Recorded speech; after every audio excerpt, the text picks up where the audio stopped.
Donald Trump called him tough. Rush Limbaugh read one of his articles live on his radio show. Ann Coulter tweeted that article to her 1.5 million followers and declared every sentence is perfect. Ladies and gentlemen, your host, former chief editor of the Jewish Press, Elliot Resnick. Welcome to the Elliot Resnick Show. With us today is Rabbi Dr. Zvi Ron, an educator from Neve Daniel in Israel and the author of 3 books.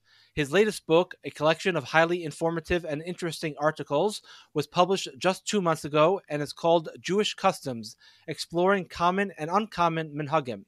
Rabbi Ron, welcome to the program. Thank you, Elliot. It's good to be here. Great to have you. Let's start with an article that is not in your new book, as I believe you wrote this article after the book had been already submitted for publication. This article appears in the latest issue of Chakira, the Flatbush Journal of Jewish Law and Thought, and concerns the popular custom of making schlissel, challah. What's the earliest source of this unusual custom? Okay, so it's complicated because this custom changed over the years. The earliest mention of the custom is from the 1700s. It was a Hasidic custom, but what we all have to understand is that the original custom was not to make a challah in the shape of a key. The original custom, as you see in multiple Hasidic sources, was to use a key in the making of a challah. Now, how would one use a key in the making of a challah? Now, you also have to understand, Elliot, one other thing. Originally, challahs weren't twisted. They were not the braided challahs that we're familiar with today. They were simply big, round loaves. So when you would use a key to make a challah, those early Hasidic sources say that you make holes with a key. Now, what is the function of making incisions with a key into a challah?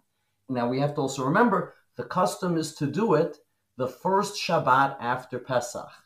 Well, when you make holes in a challah, especially in a round challah, it looks kind of like a matzah. And the idea was that you want to extend the special, let's call it spiritual power of Pesach for one more Shabbat by having chalot that kind of look like matzahs. And that was the original intent of it. Now you use a key, which in Yiddish is a schlissel. So it's schlissel challah. Now the thing is that, and this is what I talk about a lot when I write about customs, that customs, they change over time. And over the years, instead of taking a key and making notches in bread, it turned into making bread in the shape of a key. Now, a lot of this also has to do with the way that chalot changed over time. Because once you have braided challahs, the notching thing doesn't make it look like a matzah anymore, because it already completely doesn't look like a matzah by the fact that it's braided. So the whole matzah-looking thing kind of got lost, and nobody thinks about it anymore, and the focus shift to the key shape. So you understand the original thing was matzah-looking challah, and you happen to use a key to do it. Okay, good, you use a key to do it. Now it turned into a challah that looks like a key, and therefore people interpret it to have different meaning, and that's what everybody talks about today, to say, oh yeah, it's parnasa and all of this kind of stuff. But it shifted, so originally 1700s, matzah-looking challah, and then as we get into the mid-1800s, we start having a lot of this key business, key-shaped and all that kind of stuff. Till we get to where we are today, that everybody just does the key thing, and nobody cares about the matzah-looking challah. So I forget if you discussed it in the article or not, but why would you use a key? Why wouldn't you use a fork or whatever you use for matzah, those rolly things? Because the Gemara has this idea that there are certain keys that are in the hands of Hashem, as if are not given over to an angel. So one of them was famously the key to Parnasa. There's also the key of rain. There's also the key of babies being born. And one of those is the key to Tchiyat HaMeitim / Geula. Now, the aspect of Pesach that they want to continue is the Geula, the redemption. Because what was supposed to happen on Pesach time was Eliyahu HaNavi was supposed to walk into our Seder and tell us, hey, Mashiach time. And therefore, we say, oh, wait a second, what happened to the Geula? So you have a key is continuing the Geula kind of an idea. And that's the original concept of what the key is supposed to represent, Geula rather than Parnasa. Got it. Okay. I will say that there was also, irrelevant of the Hasidic literature on this, there's folk literature on this, and there people said that the reason there's a key involved is because it represents the key to the room where the chametz was locked over all of Pesach, or the key that was given to the non-Jewish person who had, because you sold your chametz to him in that locked room, and he had a key, and he gave that key back to you. So the key had like this sort of functional representation of now chametz is allowed. Interesting. Yeah. Okay.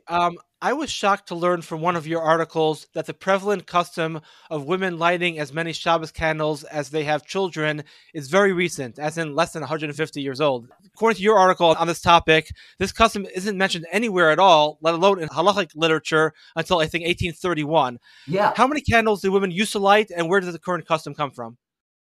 I'm going to tell you something like this, and this goes with a lot of customs. The tendency is that Sephardic Jews retain the original customs more than Ashkenazim.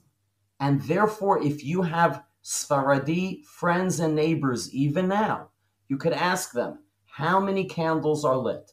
And you will see that many of them will answer 2, because 2 candles is the original custom as we find in the Torah and early halachic literature. But let's go even back further.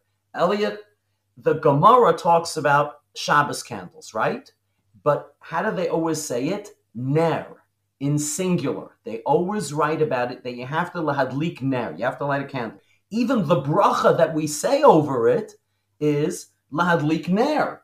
Now you know that on Hanukkah, you also say lahadlik ner, right? But you know that the obligation on Hanukkah is only to light 1 candle. We all do mahadrin, mina mahadrin, we add a candle. But it's only one that's the actual mitzvah. So It's 1 candle that has to be lit. Now what happened was that in the late 1100s and 1200s, there was a group within Ashkenazic Judaism called Hasidei Ashkenaz. Now the Hasidei Ashkenaz were not Hasidim that we're familiar with from 1700s, but they were saintly people who put a lot of thought into every single action that they did, every single thing. One of the things that Hasidei Ashkenaz were very focused on was the symbolism of numbers. And they had the idea that even though the Gemara says ner, 1 candle, you should light 2. 1 for shamor and 1 for zachor, representing the positive and negative commandments of Shabbat. This is what appears in the Torah, and this is what for hundreds of years is what is found in halachic literature. Until, as you said, in the 1800s, we start finding that, people are doing it for every kid in the family. But you see, I'm going to tell you something like this, Elliot, you see relics of the original custom even today. And I'll tell you where you see it. Sometimes when a family goes to a hotel for Shabbos and they have a mass candle lighting in the dining area, how many candles does the mom light? Usually 2 when she's at a hotel, because she's going back to the original. When they go over to somebody else's house, usually if you're a guest at somebody else's house, you don't light however many, you light 2 candles. That's enough. Because the original still has its own echoes even in the practice today. And what I talked about in the article is that what originally happened was that there was a conflation with the candles that were lit on Yom Kippur. Because on Yom Kippur, there's a tradition already from the time of the Rishonim that you light a candle for every living member of the family. Now, what happened was that Yom Kippur candles and Shabbos candles in people's minds became like one big mush of candles, I guess. You know, they're like, we do this here, we do this there. And I'll tell you, Elliot, not even with candle lighting, sometimes you find customs that shifted from Yom Kippur to Shabbat. For example, Elliot, let me ask you something. In your family, did you get a bracha from parents ever? How did they do it in your family? My family only on Yom Kippur. Oh my goodness, only on Yom Kippur. But I know that you know people who get it every Friday night, yes? Right, of course. So what do you see? Original custom was a Yom Kippur custom. And then what happened? It became a Shabbat custom because people are like, listen, why am I only doing it on Yom Kippur? Same thing with the candles. It was originally a Yom Kippur thing to represent the life of every person in the family with a candle. And then it shifted and became, Shabbat as well. So that's why whenever you see any kind of source trying to explain why there is a candle for every member of the family on Shabbat, they never really have a very strong or convincing reason because there's not really much of a reason other than, it was shifted from Yom Kippur. And I'm going to tell you another thing, Elliot, if we're already on this topic. There's a Mishnah in Masechet Psachim that talks about lighting candles on Yom Kippur. And it says that lighting candles on Yom Kippur is only a minhag. It is fundamentally different than Shabbat candles. Shabbat candles, mitzvah d'Rabbanan. Yom Kippur candles, that is a minhag. And because of this, the Tur has to write that his father, the Rosh, says that you say a bracha over Yom Kippur candles. Because people have thought, I don't know if I have to say a bracha over it, it's only a minhag. And also, I'll tell you even further, the placement of candles on Shabbat, you put it in the dining room, right? Because it's where you eat, so you could see the food and all that, right? But on Yom Kippur, that is not the placement.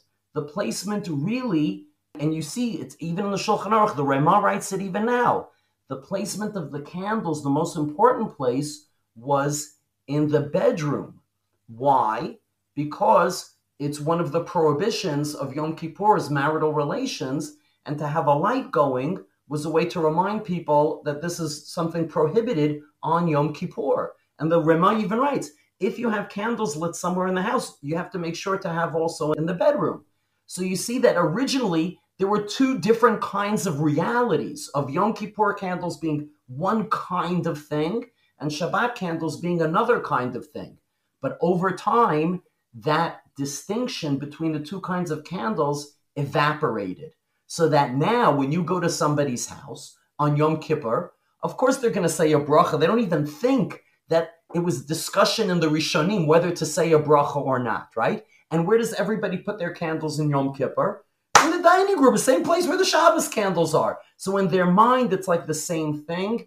Then it was easy to conflate one from the other. Now, I'm not saying that there's anything wrong with it, not at all. But we should know from a historical perspective where this originally came from and what it meant, which is Yom Kippur. It symbolized the life of every member of the family. On Shabbat, there's not really a symbol associated with like every member of the family. What does that have to do with Shabbat? Not really anything. On Yom Kippur, it means we want every member of the family to survive, to live out the year. So it represents the life of every person. On Shabbat, the real symbolism is just two things, Shamor v'Zachor. That's the real symbolism, which now I think people don't really think about. But I'll say, Elliot, one last thing about this is, did you ever go to somebody's house when it's Shabbos and then one of the candles like bursts or pops or something or goes out, All of the other ones are staying lit and one goes out. And then what happens? The kids start looking at each other. Oh my gosh, Yankee, that was your candle. And Yankee's like, what? Don't say that. Moshe, maybe it was your candle. So there's still this concept which was borrowed from Yom Kippur, that somehow every candle represents a person's life.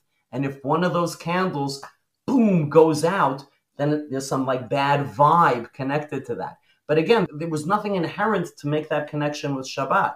And I'll tell you one other thing.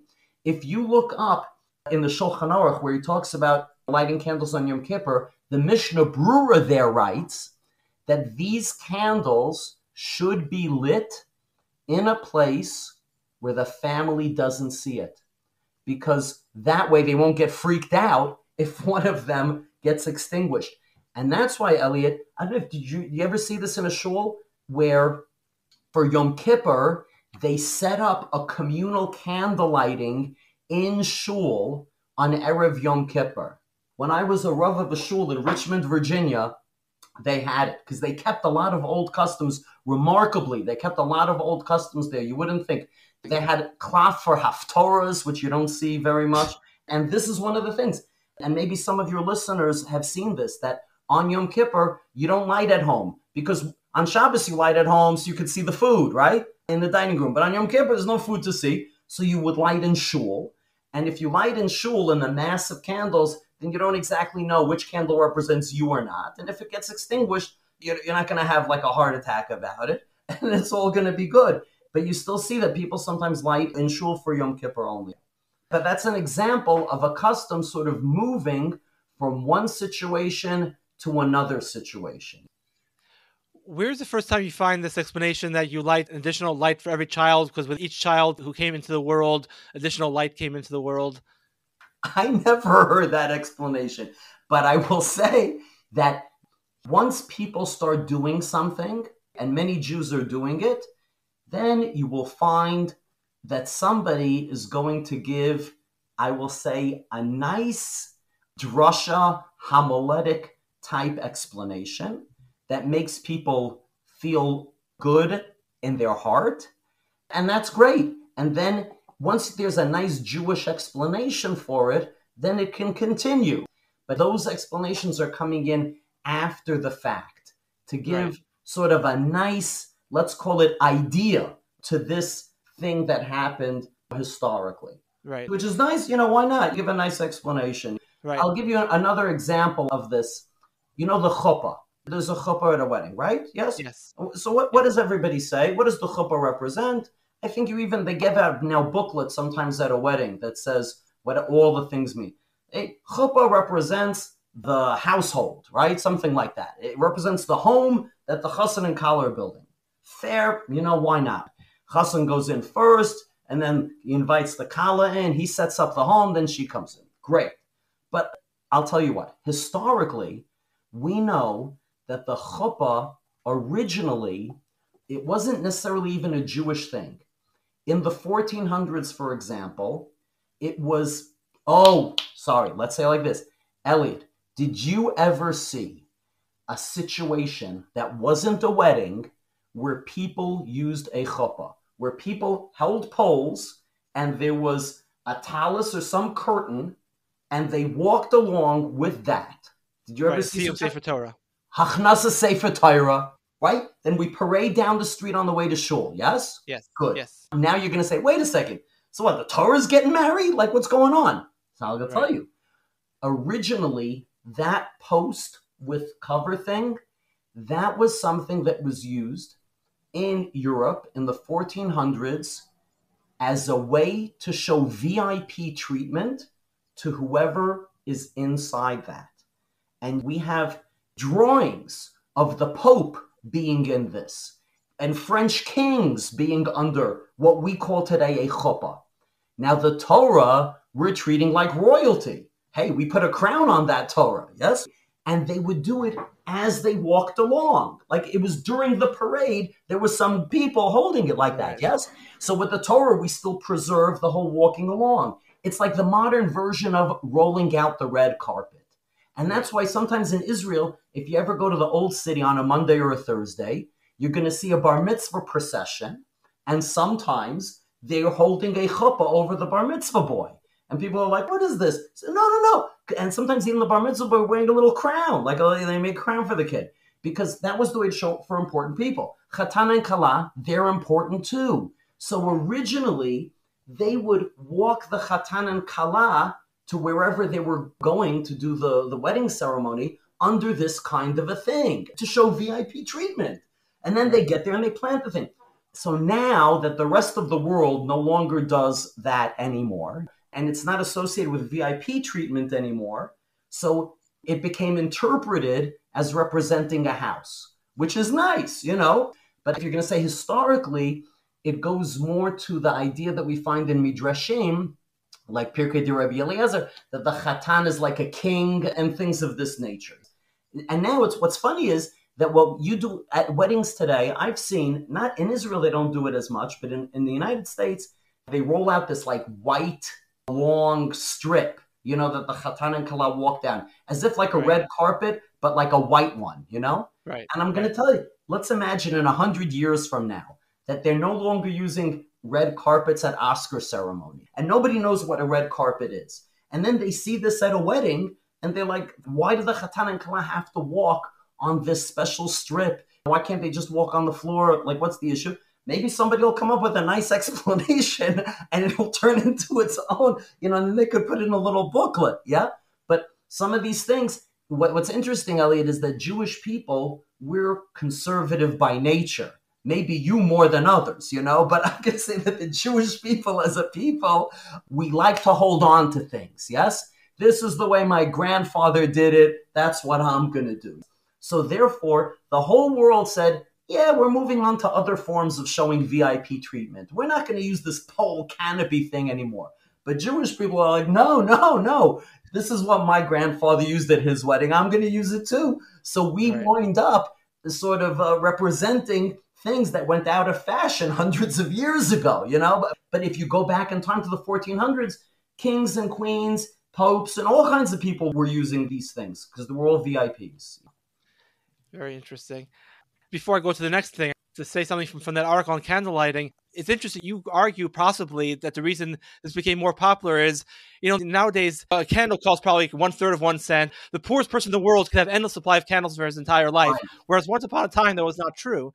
Right. So that's what I write also, that one of the factors is it was sort of like the perfect storm, that, there was this conflation being made, and also it became so readily available for everybody to do it.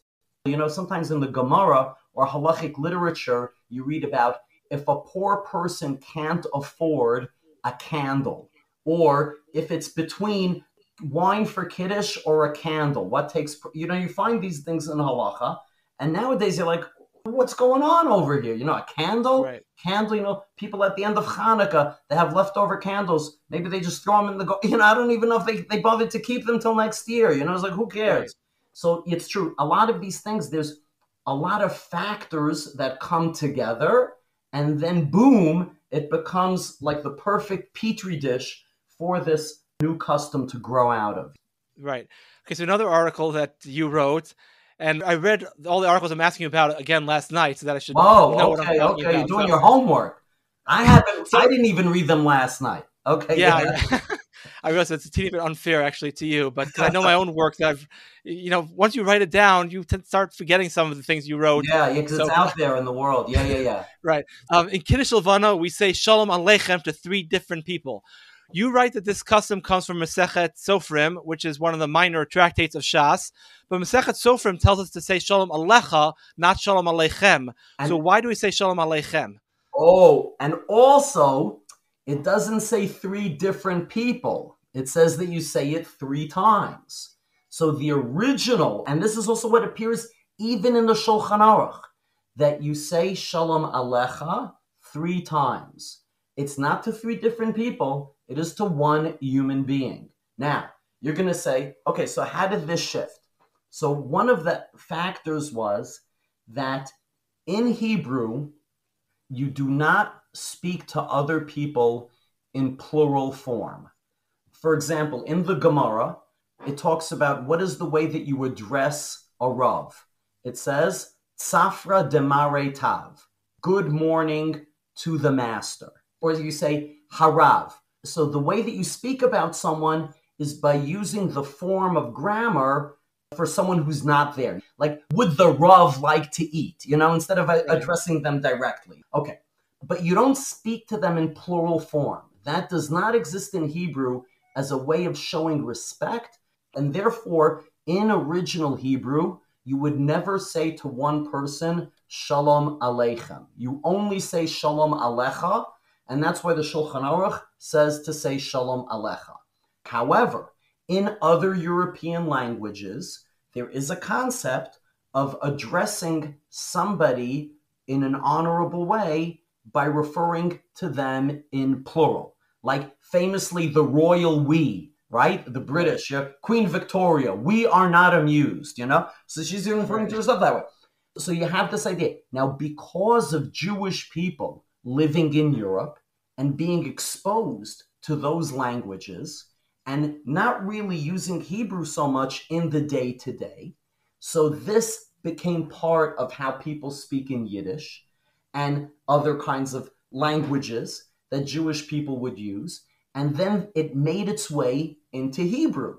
And that's why people use this plural form now, but it's not an original Hebrew way of doing it. That's why you will not find it in halachic literature. It's very funny that sidders say Shalom Aleichem. Now, where did the siddur get this idea? Well, because everybody says it that way. But if you look in the Shulchan Aruch, he does not say to say Shalom Aleichem. He says to say Shalom Alecha. Now, is the world going to end? Is the world going to stop turning on its axis if someone says Shalom Aleichem instead of Shalom Alecha? No, not at all. But at least now we know, what was the original and what's not the original. Right. And again, the whole concept of why do you even say this, right, is because you talk in Kiddush Levanah about Jewish people succeeding and the enemies of the Jewish people having fear, and the enemies should be in a bad place. So therefore, we turn to our neighbor and we say, the bad stuff is not going to apply to you. For you, there will be peace. And Elliot, that if you want something to have power in terms of speech in Judaism, we say it 3 times. For example, like Kriyat Shema Lamita. There are certain things that we say for protection. You say it 3 times.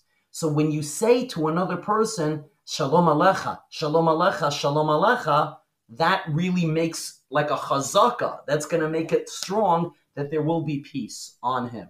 So that's the original. Now, I know that a lot of people feel funny saying 3 times to one person. But, as the Shulchan Aruch says to do. And I'll tell you, even in my community, people know that that's what I do. And sometimes they come over to me and say it 3 times because they know that that's, But again, it's really the people who say Shalom Aleichem to different people. The burden of proof is a little bit more on them, Because if you look on all the original sources, like you said, Masechet Sofrim, even the Tur Shulchan Aruch, they all say that you say it to one person 3 times Shalom Aleichem. That's it. In terms of using the plural form, I thought it was interesting. You quote in the article, it wasn't anyone super major, but I think you quote at least 2 poskim who objected to this custom of starting to say this. They said in Hebrew, we have no such thing of having plural form. So when I try to take the position when I write about these things is what I would call like a generous position. I don't want to tell anybody you're doing it wrong. I don't want to say anything like that. Right. These things have their own dynamic, and, as Jewish people are good people, they want to do the right thing. That's okay. But you're right. You will find poskim, there's all these poskim that are sticklers for various diktuk kind of things, when you daven and you sing the song this way, you're mixing up, and, there are people like that. And there's other people who are like, listen, this is the tune. Don't bring in the grammar here. Yeah, that happens. So yes, there were poskim that were not very happy with it, for sure, yes. Okay, let's turn to another custom whose origin is Masechet Sofrim. This Masechta tells us that before Kriyas Torah, the Sefer Torah should be shown to the congregation, and when the congregation sees it, they should bow and say V'zot Torah. That's right. Ashkenazim nowadays do Hagbah after Kriyas Torah, not before, and they do not bow. That is so right. Why? Now this is a good example of what we were talking about before, that Sfaradim have a tendency to keep to the original way. And you know that the Sfaradim, they do Hagbah before, which is the original way, which also kind of makes sense. Before the reading, you pick it up and say, listen, this is the Torah from God that he gave to Moshe. That's what we're about to read, as opposed to reading it and then at the end saying, oh, by the way, what we just read, that was from God. It's like, wait, you should have told me before. I would have maybe concentrated. I would have closed the magazine I was reading. But anyway, so the Sfaradim keep it, and the Sfaradim, you will see, kind of still do a form of bowing. Maybe some of your audience members especially in the women's section, sometimes there's these women, they lift up their hands and they kind of have this kind of emotion with their head down and as if bringing in Torah, and they're doing something along those lines of a kind of a bow. So what happened there was, and this is again, this is the Shulchan Aruch tells you to do this, that you were supposed to bow to the words and the letters of the Sefer Torah. You're bowing to the content, like the word of God in the Torah. You're not bowing to the Torah as an object, and therefore the original kind of impression that it would be, Elliot, was as the Torah is being moved from one side to the other during Hagbah, the audience is kind of doing a wave. And some people, while the letters are facing them, they're bowing. And then as the Torah moves, that other part of the congregation is bowing, And meanwhile, the first people, they got up already. And that's a powerful image, as a bow like a wave, very powerful. Now, what happens is, and this is, you saw it in Sharei Knesset HaGdolah, they explained that why did the Ashkenazim move it to the end? Because there were some people that were a little bit superstitious, and they felt that there was a certain kind of, let's call it specialness to seeing the Torah more so than hearing the Torah. And in order to make sure that those people will stay in shul for the reading, they moved Hagbah, Ashkenazim moved it to the end. Because if it was only in the beginning, they say, oh, I saw the Torah, see you later, I'm going home to make Kiddush. So it was a little bit of, let's call it social engineering on behalf of the Ashkenazic shul rabbis who were like, wait, let's put it at the end over there so that it will trap these guys in shul a little bit, which is something, Elliot, that you sometimes, where you daven on Yom Kippur, right? At the end of Yom Kippur, they blow the shofar, right? But I want to ask you, when do they blow the shofar? After Ne'ilah, but before Mariv? Or do they blow the shofar after Mariv? Before Mariv. Okay, great.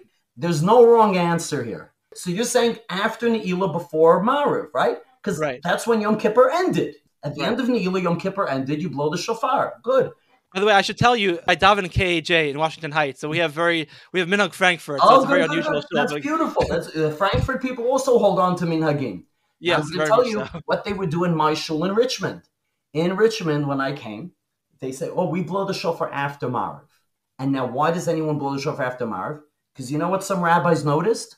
That the audience, they feel, I can't eat until I hear the shofar blowing, right? In their mind, for some reason, it doesn't matter that the time came. That's why, the shul always fills up towards the end of Ne'ilah. There's a lot of people that feel, I got to hear the shofar blowing, then I could eat a bagel later on.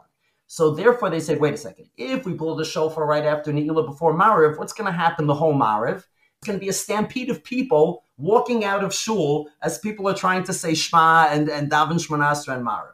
So they say, let's move the shofar blowing to after Mariv, and therefore we will subtly trap the people in shul for Mariv as well. So this is a trick that people even use today. But that's how that happened, with Hagbah being moved over there. But the original is clearly in the beginning. And the whole bowing thing is very interesting because there's a little bit of what you see over time. I think I mentioned this in the article, is that over time, people had a bit of a negative reaction to bowing. And they kind of limited bowing. Like in our Shemona Esrei, we only bow at certain places. The Gemara says don't add any more bowing. In the Jewish mind, bowing is not really something that we do a whole lot of, right? It's very specific places. Even sometimes on Yom Kippur, when we bow all the way on the floor, sometimes there's people who are like, it feels a little bit funny for them, because we don't really do that so much. So therefore, the bowing among Ashkenazim became something that people sort of drew away from. And ultimately, it was replaced with the pinky thing, which is really a very, very, very new custom. Interesting. What got you started exploring these different minhagim, the origins of them? I'll tell you what really got me started is that, just like any other Jewish person, when you wonder about something, you're going to look up in a sefer, and then sometimes you're like, wait a second, I can't find anything about this. What's going on over here? This is like a black hole. So what happened was that when I couldn't find anybody who gave an explanation. Then I said, well, I guess I'm going to be the one who gives the explanation. But what I always try to do is things that have like a gap, that no one sort of explained why this is the way it is. So the last thing I'll ask you, and before I forget, I just want to remind the listenership that I always put a link for the book of the person I'm interviewing. So it'll be a link in the episode description. But are you able to give us a hint or preview of your next article, or do you plan on writing next? Yeah, look, I already have 3 in the pipeline right now. Oh. So yeah, you'll see maybe in a few months a big discussion about Havdalah, putting the wine in your eyes or in your pockets or behind the ear, on the back of your neck. We have to see where all that came from.